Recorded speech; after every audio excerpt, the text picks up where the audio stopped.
Halo semuanya, kembali lagi bersama saya Johan di Juna Trading ID. Jadi pada kesempatan video kali ini saya akan coba bahas kembali ya untuk update dari pergerakan XOUSD dan kalau kita perhatikan memang untuk hari ini ya hari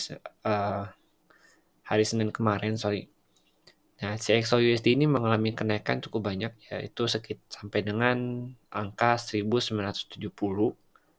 Ya, jadi emang kenaikannya cukup tinggi dan kenaikan ini juga sudah kita bahas pada video yang sebelumnya. Jadi pada video kemarin saya katakan kalau misalkan XOUSD ini emang cenderung naik dari pola-polanya ini. Kan kalau yang kemarin itu kan dia itu baru 2 candle ini ya yang terbentuk. Nah, terus dia ngalami itu kalau kita perhatikan ya dari siang sampai sekitar sore ya itu dia sideways. Itu sideway-nya itu di range harga 1940 sampai dengan tertinggi 1949.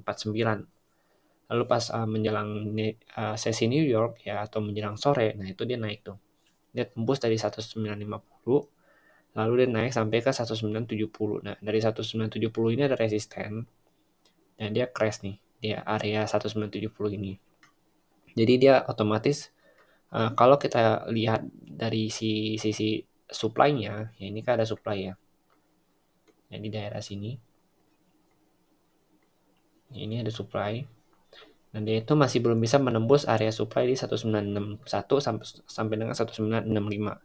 Dan memang area ini sudah saya update ya di channel Telegram. Dan tadinya saya kira dia akan tembus ke area 1971. Ternyata masih belum waktunya, jadinya dia turun dan di reject di area 1970 ini.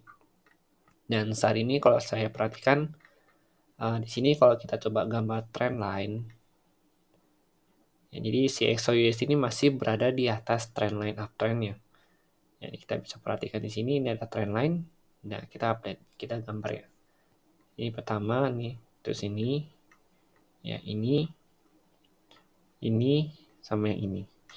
Nah, ini yang warna merah ini adalah trendline uptrendnya dia. Sedangkan yang warna hitam ini adalah trendline downtrendnya dia itu. Jadi pas dia breakout dari area trendline hitam ini, itu sebenarnya udah mulai membentuk trendline uptrend nih dari si bawah sini, dari mulai tanggal 6 April sampai tanggal 8 April dia tuh mulai uptrend. Lalu dia tembus dan saat ini dia masih bertahan di atas trendline ini. Dan kalau kita perhatikan ya trendline ini berpas-pasan dengan si area 1934 1938 ini. Ya, jadi kalau misalkan dia turun lagi ya dia akan melakukan retest di sini. Ya kalau dia nggak tembus ya area trendline ini itu ada soalnya kayak masih akan ada kemungkinan dia untuk naik ke atas lagi. Ya mungkin bisa melakukan retest kembali di area 1961 1965. Tapi kalau kita perhatikan dari sisi candle-nya di sini ya. Sini ada satu candle seller yang cukup panjang di time frame 1 jam. Lalu di sini diblok oleh sellernya nih. Ini buyer-nya diblok sama si seller. Ya di sini ada base. Nah, ini jatuh itu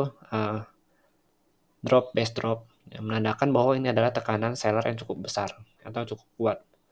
Dan kalau kita perhatikan ya saat ini level yang harus kita perhatikan adalah 1946, 1950. Ya ini adalah perhatian kita saat ini.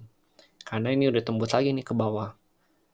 Kalau dia tembus ke bawah berarti otomatis kalau dia nggak bisa naik ke atas lagi dia akan lakukan retest di sini ya di resistennya. Lalu dia bisa aja dia break dari trend ini nih. Misalnya dia break dari trend ini lalu dia kembali ke 1930. Oke, jadi kalau untuk besok karena kita perhatikan di sini tekanan seller juga cukup besar. Dan kalau kita lihat dari time frame daily-nya, ya daily-nya ini dia merah ya. Kalau kita perhatikan tadi udah naik tinggi, udah hijau, udah bullish, dapatnya ditutup merah ya pada malam hari ini. Nah, di sini dia itu bentuknya itu seperti hanging man yang menandakan bahwa adanya tekanan seller yang cukup kuat. Dan ini bisa membawa si harga si XOUSD ini atau si gold ini kembali ke area 1930 ini. Kalau dia nggak bisa breakout dari si 1950 ini. Jadi besok kalian perhatikan daerah ini dan juga daerah ini. Ya, kalau dia nggak kuat tembus ya kemungkinan besar targetnya itu ada di 1930 ini. Yaitu break dari si trendline uptrend ini. Ya mungkin sekian dulu video dari saya, jika memang ada yang salah atau misalkan ada yang kurang, silakan kalian tambahkan di kolom komentar. Terima kasih dan sampai jumpa pada video berikutnya.